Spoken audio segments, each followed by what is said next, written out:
শুভ শারদীয় বন্ধুরা, শ্রীভূমির ঠাকুর দেখাবো, সাথে তোমাদেরকে দেখাবো আজকের দুবাই ট্যুর আর 22 কোটি টাকার সোনার গয়না পরা মা দুর্গা। তাহলে বেশি দেরি না করে ঝটপট তোমরা একটা কমেন্ট করে ফেলো আর টোটাল ভিডিওটা দেখতে থাকো। তোমরা দেখতেই পাচ্ছ আমি মোটামুটি হালকার উপরে রেডি হয়ে বাইকে করে চলে গিয়েছিলাম শ্রীভূমির ঠাকুর দেখার উদ্দেশ্যে। আর পুজোতে তো ভিড় হবেই, সেটা আমরা জেনেই গিয়েছিলাম। তো দেখতেই পাচ্ছ এখানে কত লোক গ্যান্ড্রাম হয়ে রয়েছে শ্রীভূমির ঠাকুর দেখতে যাওয়ার জন্য। তো এই জায়গাটা বেশ ভালো লাগে। আগের বছর একবার ভেবেছিলাম এটা নাকি প্যান্ডেল। তো যাই হোক, শ্রীভূমি স্পোর্টিং ক্লাবের প্যান্ডেল আর লাইটিং তো শুরুই হয়ে গিয়েছে, দেখতে পাচ্ছ। তবে তুলনামূলক বলতে গেলে আমার ভিড় কম লেগেছে, কারণ আগের বছরে যখন মহালয়ার পরের দিন শ্রীভূমির ঠাকুর দেখতে গিয়েছিলাম তখন বেশ বেশি ভিড় ছিল। আর এখানে দেখো আমি এখানে একটু ডুয়েল পার্সোনালিটি টাইপসের করছিলাম, মানে আমরা এদিকে আর প্যান্ডেলটার এদিকে যাচ্ছি আর কি। তো দেখছিলাম বেশ মজা লাগছিল। আর এইখানে এরকমভাবেই প্যান্ডেলটাকে করে। এটা হচ্ছে প্যান্ডেলের মেইন গেটের এন্ট্রান্সের যে জায়গাটা, সেইখান থেকে ঢুকে যাওয়ার পরে এইখানে দেখো একটা বিবেকানন্দর যে মূর্তি রাখা আছে, সবাই ফটো ভিডিওস তুলছিল। আর ভিড় তো হবেই, কারণ শ্রীভূমির ঠাকুর দেখা এটা চতুর্থী দিনের ভিডিও, আমি চতুর্থী দিনের ভিডিওটাই দেখাচ্ছি। তো যাই হোক, মানে ঘুরতে ঘুরতে জল তেষ্টা পেয়ে গিয়েছিল, তাই একটু জল খেয়ে নিলাম। আর দেখো ভিড় শুরু হয়ে গিয়েছে শ্রীভূমির, আর ভিড়ের মধ্যে দিয়ে আমার বর আমাকে বেশ সুন্দর করে প্রোটেক্ট করে নিয়ে যায়। আর এইটা হচ্ছে শ্রীভূমি স্পোর্টিং ক্লাব। আর দেখো ভিড়টা তোমরা শুধু চোখের সামনে দেখো যে কি হারে মানুষজন ভিড় করেছে শ্রীভূমির ঠাকুর দেখতে যাওয়ার জন্য। আর তাদের মধ্যেই আমরাও হচ্ছে গিয়ে ভিড়ের অংশীদারি হয়েছি। যদিও আমার না এত ভিড় ঠেলে ঠাকুর দেখতে যেতে খুব একটা ভালো লাগে না, আমার বর ঠাকুর দেখতে ভীষণ ভালোবাসে, সেই কারণেই আমার ওর সাথে যাওয়া, কোম্পানি দেওয়ার জন্য আর কি। তবুও আমি গিয়েছিলাম, কারণ ঠাকুরটা না দেখলেও তো ভালো লাগে না। আর কলকাতার দিকে বিয়ে হয়েছে, তো কলকাতার ঠাকুরই যদি আমি না দেখলাম তাহলে আর কি হলো। যাই হোক, আমি তো ভেবেছিলাম জলে জলমগ্ন থাকবে সমস্ত কিছু, কিন্তু সেসব এবারে হয়নি।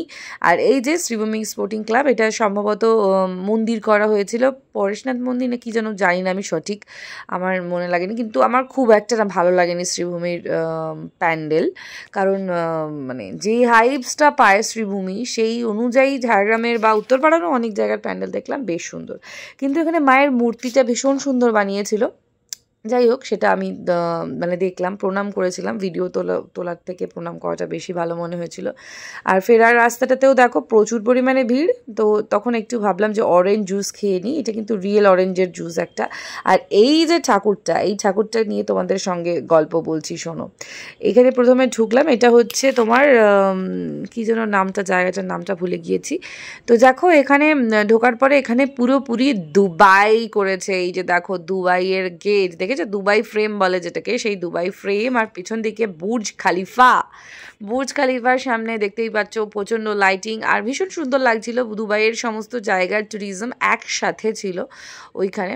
তো এখানে আমিও একটু ভাবলাম যে আমিও একটু ভিডিও করে নিই। তো বুর্জ খালিফার সামনে, প্লাস বুর্জ খালিফার সামনেই তো দুবাই ফ্রেম নয়, অ্যাকচুয়ালি দূরের জায়গায়, তো একসাথে এরকম ভিউ তো অরিজিনাল দুবাইতে গেলেও পাওয়া যাবে না। তো সেই কারণে আমি হচ্ছে বললাম যে দেখো লাইট শোগুলো অরিজিনাল দুবাইতেও এরকমভাবেই লাইট শোটা করা হয়।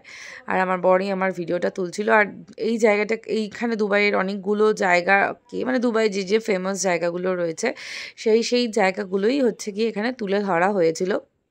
তো দুবাই তো ভীষণ সুন্দর একটা সিটি, তার জানো কংক্রিটের শহর, তো পুরো কংক্রিটের শহরটাকে এখানে খুব সুন্দর করে ওরা প্রেজেন্ট করেছে, আমার তো খুবই ভালো লেগেছে। তো এই জায়গাগুলো মানে অরিজিনাল লাগছিল পুরো দেখতে সামনে থেকে, তাই যারা যারা দেখবে অবশ্যই দেখবে। আমি পরে তোমাদেরকে হয়তো ইনফর্ম করে দেবো যে এটা কোন জায়গায়, বাট হায়াট রেজেন্সির পাশেই ছিল, এটা নামটা মনে পড়ছে না, BJ নাকি যেন একটা, ভুলে গিয়েছি আমি, মানে এই মুহূর্তে ভয়েস ওভার দিতে দিতে তো একদমই মনে পড়ছে না।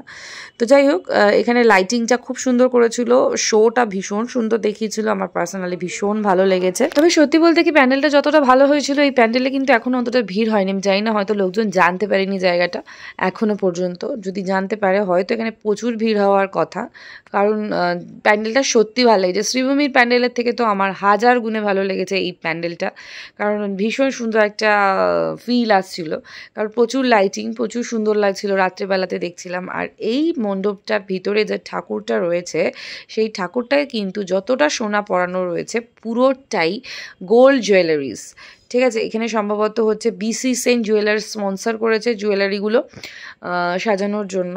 পরে হয়তো সেটা রিটার্ন নিয়েই নেবে আশা করছি, কারণ এটা তো আর বিসর্জন দেওয়ার জিনিস নয়। তো এটা তোমরা দেখতেই পেলে, অবশ্যই যেও। আর তারপরে আসার সময় 20 টাকার আইসক্রিম 30 টাকা দিয়ে কিনলাম, তারপরে বাইকে উঠলাম আর চলে আসছি বাড়ির উদ্দেশ্যে। কারণ হচ্ছে গিয়ে আমাদের আজকে ডে আউট শর্ট হয়ে গেছে, অনেক ঘুরে নিয়েছি, আর খাওয়া দাওয়া তো রাত্রেবেলায় হয়েই গিয়েছে, সেটা তো তোমাদেরকে অন্য ভিডিওতে আবার দেখাবো। টাটা।